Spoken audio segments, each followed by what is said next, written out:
नमस्ते। आज इस अध्याय का सबसे अंतिम टॉपिक, इसको पूरा करने के पश्चात हमारा ये टॉपिक पूरा हो जाएगा और इससे संबंधित प्रश्नों को हम सरल करने का प्रयास करेंगे।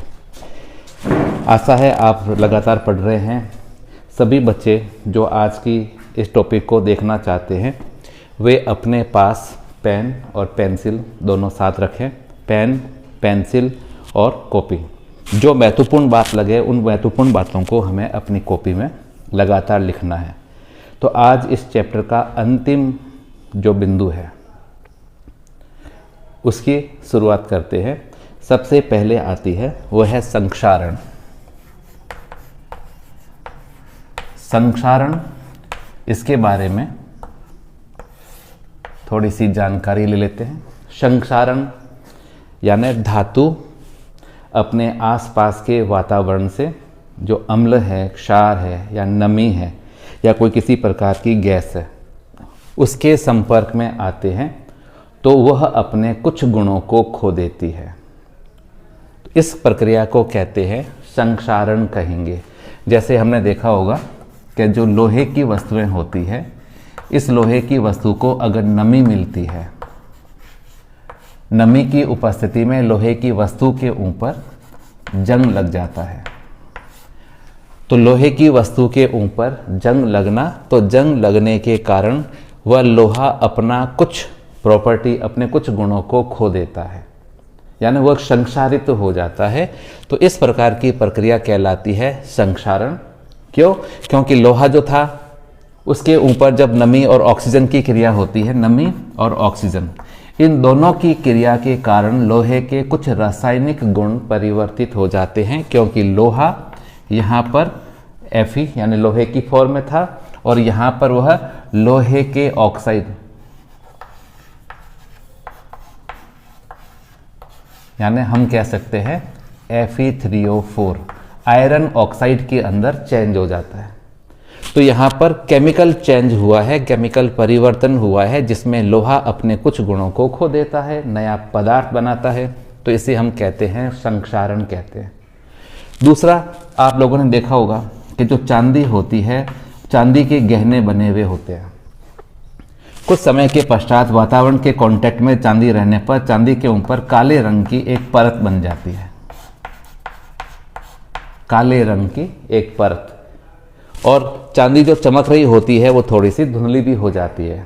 तब हम सुनार के पास जाते हैं, सुनार उसको हमें साफ करके देता है, तो हमारे चांदी के जो ऑर्नामेंट्स होते हैं, गहने होते हैं, वापस चमकने लगते हैं।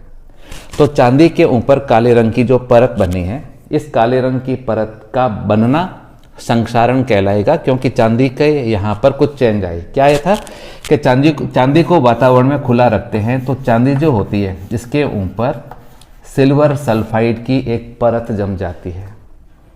इस सिल्वर सल्फाइड की परत के जमने के कारण चांदी का जो कलर होता है, चांदी के ऊपर की जो चमक होती है थोड़ी सी कम हो जाती है और उसके ऊपर काले रंग का एक पदार्थ जम जाता है।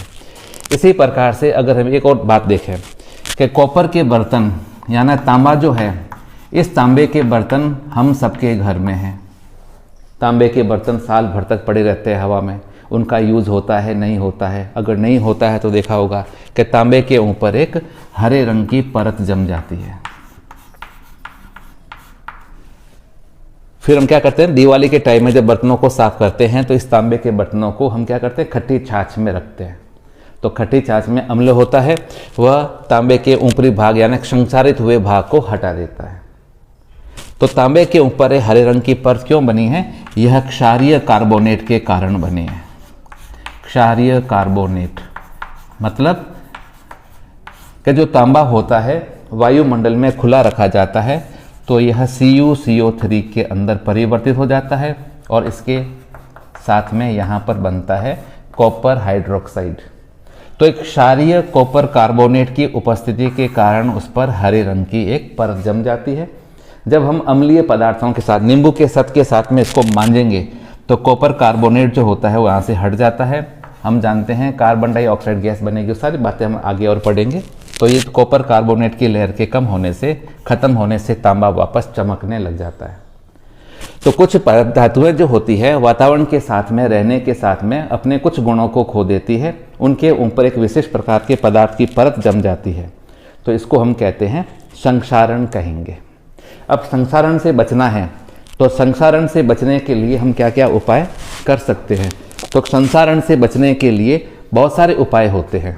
कौन कौन से उपाय है?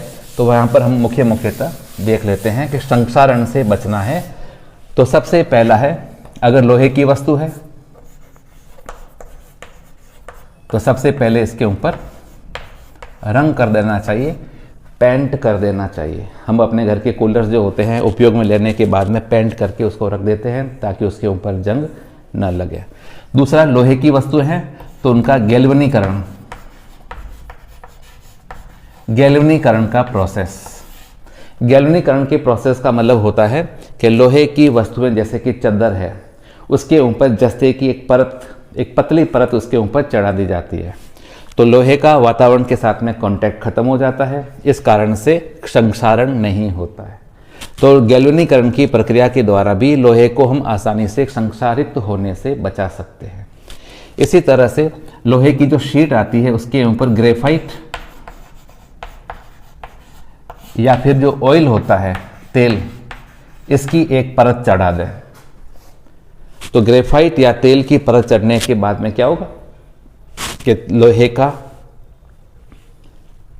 वायुमंडल के साथ में कांटेक्ट खत्म हो जाता है। इसके अलावा रॉ मटेरियल का उपयोग करने से ज़्यादा हम मिश्र धातु का प्रयोग करें।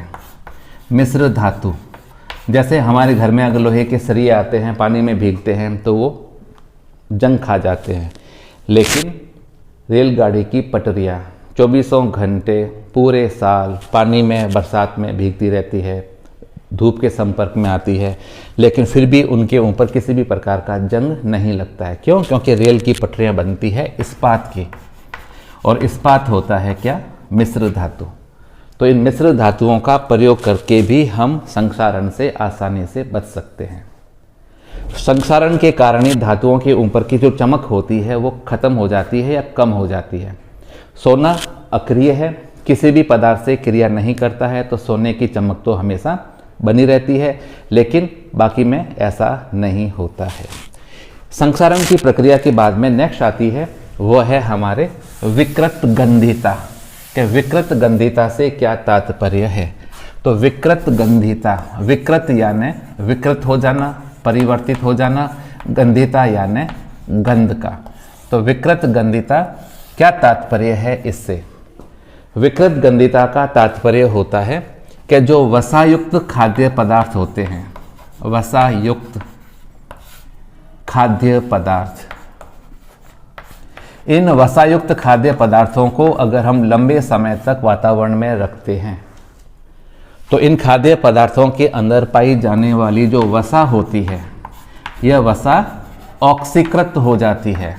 क्यों? क्योंकि वायुमंडल में ऑक्सीजन गैस है। तो वसा के ऑक्सीकृत हो जाने से खाद्य सामग्री की जो गंध है और जो उसका स्वाद होता है, ये दोनों के दोनों परिवर्तित हो जाते हैं। तो वसायुक्त खाद्य पदार्थों को लंबे समय तक वातावरण में रखने पर उनमें पाई जाने वाली वसा के ऑक्सीकृत होने से उनके गंध और स्वाद में परिवर्तित होने की प्रक्रिया को कहा जाता है विकृत गंधिता। हम मार्केट से नमकीन खरीद कर लाते हैं, अगर हमारे वो नमकीन 7-8 दिन पुरानी हो जाती है तो हम खाते हैं तो उसका स्वाद हमें बिल्कुल ही अलग लगता है। घर में जो मिठाई बनती है अगर लंबे समय तक हमने नहीं खाई है तो उसके स्वाद में परिवर्तन हो जाता है। तो यह परिवर्तन होता है विकृत गंधिता के कारण। अगर हमें इस विकृत गंधिता से बचना है, कि हमें विकृत गंधिता से बचना है, हमारी खाद्य सामग्री खराब न हो लंबे समय तक, तो हमें कौन कौन से उपाय अपनाने चाहिए? तो विकृत गंधिता से बचाव के उपाय होते हैं, सबसे पहला कि जो खाद्य सामग्री है उनको पैक करते समय उसमें कोई अक्रिय गैस या कम सक्रिय गैस को मिला दें।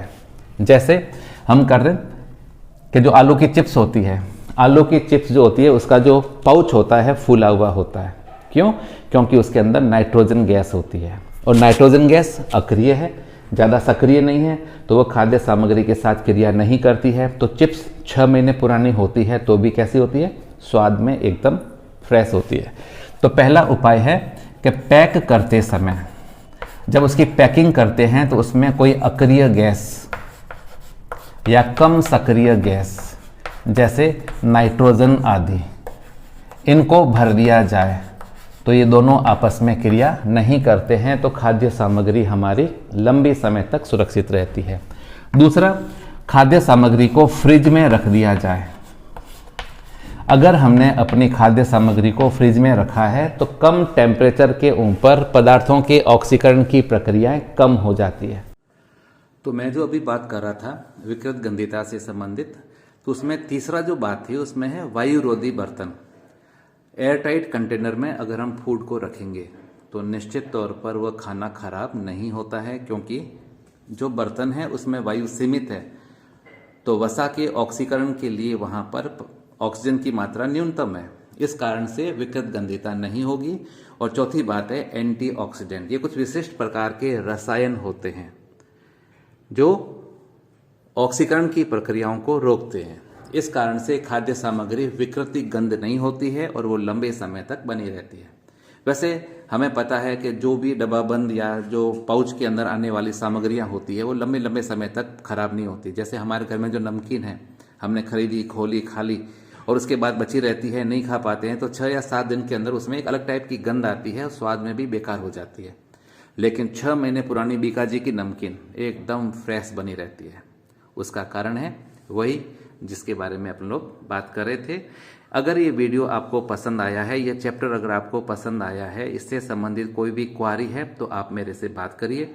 अगर ये वीडियो पसंद आया है तो इसको लाइक करें, चैनल को सब्सक्राइब करें। आगे इसी प्रकार की और भी महत्वपूर्ण जानकारियां देते रहेंगे। नमस्ते।